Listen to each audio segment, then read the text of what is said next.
में अंदर जाते हैं तो हमें एक तीसरा गेट भी मिलता है, लेकिन हैरानी की बात यह है कि इस गेट पर कोई सीसीटीवी कैमरा नहीं लगा है। अब सवाल उठता है कि ये पीछे का गेट है या क्या इसी गेट से खेल होता था, क्या गंदे खेल को इसी गेट से अंजाम दिया जाता था कि ये तीसरा गेट है। शायद अभी तक किसी ने ये नहीं दिखाया होगा, हम आपको दिखा रहे हैं। अच्छा, जिस लड़की के साथ घटना हुई है आप उनको जानते हैं? हाँ, कैसी थी? बहुत अच्छी थी। अब अंदर का कौन जाने गया, बाहर से आप सीधा साधा आप अंदर से क्या आए तो हम नहीं जान सकते ना। जब नीट की तैयारी करने वाली एक छात्रा के साथ रात में इसी गर्ल्स हॉस्टल के अंदर गंदा खेल होता है, 6 तारीख को बेहोशी की हालत में उसे हॉस्पिटल लेकर जाया जाता है, जहां 11 तारीख को बिहार की बिटिया खुद की जंग हार जाती है और इस दुनिया को छोड़ जाती है। लेकिन इस दुनिया से जाते जाते कई सवाल छोड़ जाती है। आखिर उस बच्ची का गुनाह क्या था जो इन दरिंदों ने कर दिया? आखिर उस बच्ची का गुनाह क्या था कि उसके साथ ऐसा जुल्म हुआ?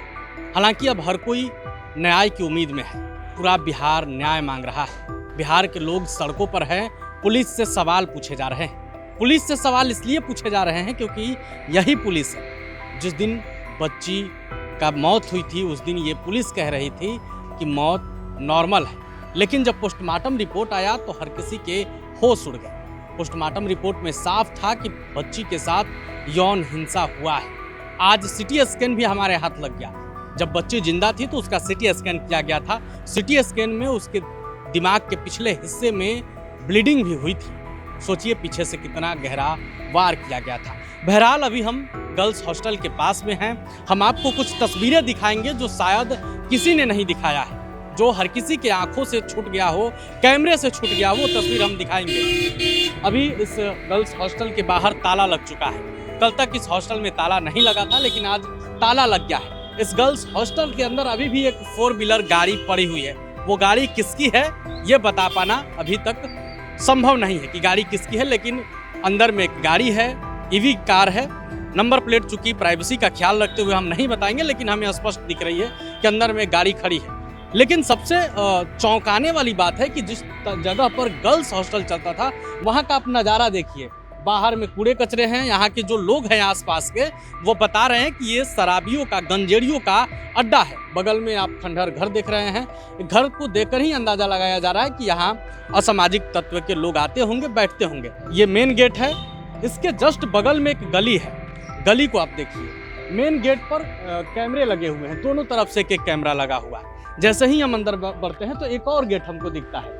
अब जरा ध्यान से देखिएगा कि इस गेट पर भी एक कैमरा लगा हुआ है। थोड़ा सा आगे बढ़ते हैं, इसी गली में अंदर जाते हैं तो हमें एक तीसरा गेट भी मिलता है, लेकिन हैरानी की बात यह है कि इस गेट पर कोई सीसीटीवी कैमरा नहीं लगा है।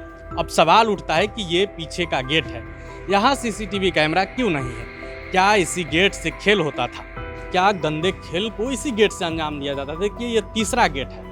शायद अभी तक किसी ने ये नहीं दिखाया होगा, हम आपको दिखा रहे हैं। यहाँ सीसीटीवी कैमरा नहीं है, आप ध्यान से देख पा रहे होंगे।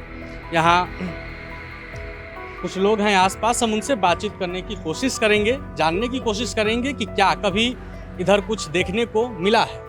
इसी गली में, इसी हॉस्टल के पास में हमें एक बच्ची मिली है, हालांकि जिसका हम चेहरा आपको नहीं दिखा सकते हैं, लेकिन हम बातचीत करने की कोशिश करेंगे। आप यहीं रहती हैं, तो इस हॉस्टल के बारे में आप क्या जानती हैं? ये मतलब पहले मतलब यहाँ की दीदी लोग रहती थी नीचे, मतलब उतना रुकती नहीं थी। दुकान जाती थी, दुकान से अंदर रुकती, फिर खुलता भी नहीं था जल्दी। बस अपने कोचिंग से हॉस्टल और हॉस्टल से कोचिंग, बस इतना ही करती थी। और ना ही कोई गाड़ी को हम आज तक नहीं देखे। अच्छा, जिस लड़की के साथ घटना हुई है आप उनको जानते हैं? हाँ, क्योंकि नीचे आती थी तो सामान वगैरह मंगवाती थी ना, क्योंकि वो लोग बाहर नहीं जाते थे। छोटे छोटे बाबू रहते थे ना, उनको बोलते थे बाबू चिप्स ला दो, केक ला दो या कुछ। तो आप उनसे मतलब बातचीत करते रहते थे? रुकती नहीं थी यार, कभी कदाल मतलब मिल जाती थी ना, मतलब वहाँ पे हम लोग खड़े रहते थे ना, तब बोलती थी कि बाबू मेरा ये सामान ला दो। हाँ, रुकती नहीं। बहुत अच्छी थी, बहुत अच्छी थी। क्योंकि कोई भी दीदी, मतलब हम एक ही उन्हीं के बारे में नहीं बोल रहे, कोई भी दीदी मतलब रुकती नहीं थी। हाँ, कभी हॉस्टल के आसपास कुछ लोग दिखते थे जिससे थोड़ा संदेह हो? नहीं, हम गाड़ी वगैरह नहीं, बस गाड़ी एक ही को देखते थे, जिनका बिल्डिंग उसी का गाड़ी। हाँ, अच्छा, बिल्डिंग जिनका है उनसे कभी आप मिली, उनको देखी हाँ, आप सामने से? हाँ। कैसे दिखते थे? देख के लगता था कुछ? देख के तो नहीं लगता था, बट आप कैसा भी होगा, अब अंदर का कौन जाने गया, बाहर से आप सीधा साधा, आप अंदर से क्या आए तो हम नहीं जान सकते ना, कोई भी नहीं जान सकता है। देखिए छोटी बच्ची है, लेकिन इसको इतनी समझदारी है कि इंसान को देख करके अंदाज़ा नहीं लगाया जा सकता है कि भेड़ के खाल में कौन छिपा है। बहरहाल हम और भी जानकारी निकालने की कोशिश कर रहे हैं कि आखिर इस हॉस्टल के आसपास क्या था जो हमसे छूट गया हो या फिर शायद पुलिस की नज़रों से छूट रही हो, उसको हम आपके सामने लाएंगे। आप बने रहे प्रभात खबर के साथ। शुक्रिया। प्रभातखबर.com, विश्वास वही, रफ्तार नहीं।